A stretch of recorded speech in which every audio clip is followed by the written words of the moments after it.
Hello everyone, নমস্কার সবাইকে। সবাই কেমন আছো? আশা করি সবাই ভালো আছো। তো দিনটা ছিল সোমবার। তো এটা হচ্ছে শ্রাবণের দ্বিতীয় সোমবার। তো প্রথম সোমবারটা আমি করতে পারিনি কোনো একটা কারণে।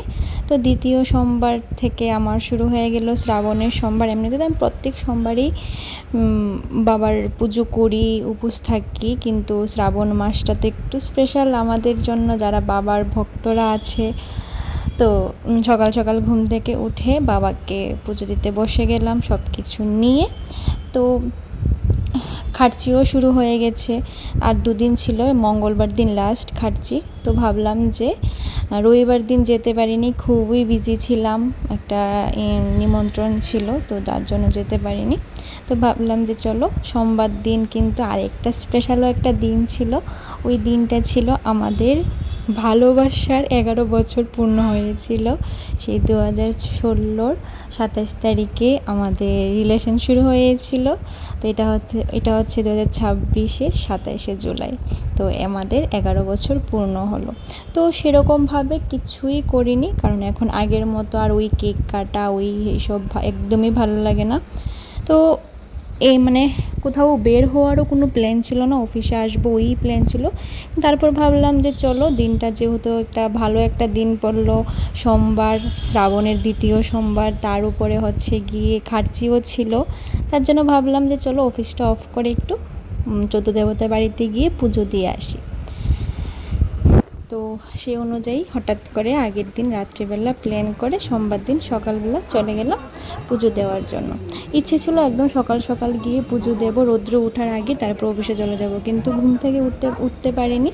তারপর ওই 11টা মতো বেজে গেল। তারপর তো ঠিকই আসলাম। আসার পর যা রৌদ্র ছিল, মানে আমি ভাবলাম যে কেন আমি এসেছি। আর অ্যাকচুয়ালি আমাদের না, মানে আমাদের রিলেশনের সে 11 বছর হয়ে গেল। আমি মানে ওকে নিয়ে কখনো যাই, প্রত্যেক বছর আমরা চোদ্দ দেবতার বাড়িতে খার্চি মেলাতে যাই ওই রাত্রিবেলাতে, তো কখনো গিয়ে পুজো দেওয়া হয় না। আমাদের এই প্রথম মানে চোদ্দ দেবতার বাড়িতে গিয়ে খার্চি মেলাতে গিয়ে পুজো দেওয়া। এর আগে মা বাবার সাথে গিয়েছিলাম, পুজো দিয়েছিলাম, কিন্তু ওর সাথে এই প্রথমবার। তো দিনটা যেহেতু একটু স্পেশাল ছিল, তার জন্য ভাবলাম যে চলো আরেকটু স্পেশাল করি। তো চলে গেলাম। তো গিয়ে এত একটা ভিড় ছিল না, মোটামুটি ভিড় ছিল। খার্চি যেহেতু এইটুকু ভিড় মানা যায়। ওই রাত্রিবেলা গেলে প্রচণ্ড ভিড়, আর দিনের বেলা গেলে রৌদ্র, মানে কোনোটাতে শান্তি নেই। তো যাই হোক, ভালো মতো পুজো দিলাম, একদম খুব সুন্দর করেই পুজো দিয়েছিলাম। এখানে তো ধূপকাঠি মোমবাতি জ্বালাতে এসে দেখলাম যা অবস্থা। তো আমি ওকে বললাম তুমিই জ্বালাও, আমি আর সামনে যাব না, কারণ যে অবস্থা, একে তো গরম আর একে তো মানে খুবই বাজে অবস্থা। তো আমাদের পুজো দেওয়া হয়ে গেছে। এখন ওই 1 ঘন্টার মতো লেগেছিল, পুজো দিয়ে দিয়েছি।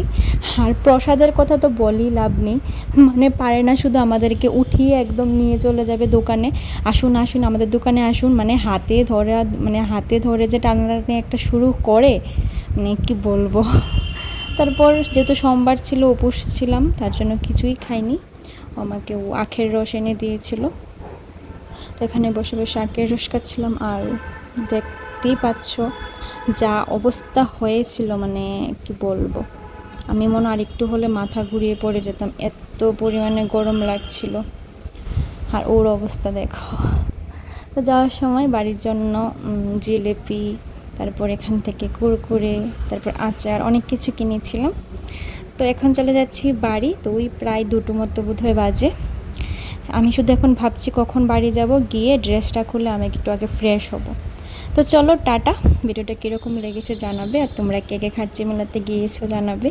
আমি প্রত্যেকবার রাত্রিবেলাতে যাই ওই 10টা-11টার সময়, এবার দিনের বেলা গিয়ে খুবই বাজে একটা এক্সপিরিয়েন্স হয়েছে। তো চলো সবাইকে টাটা।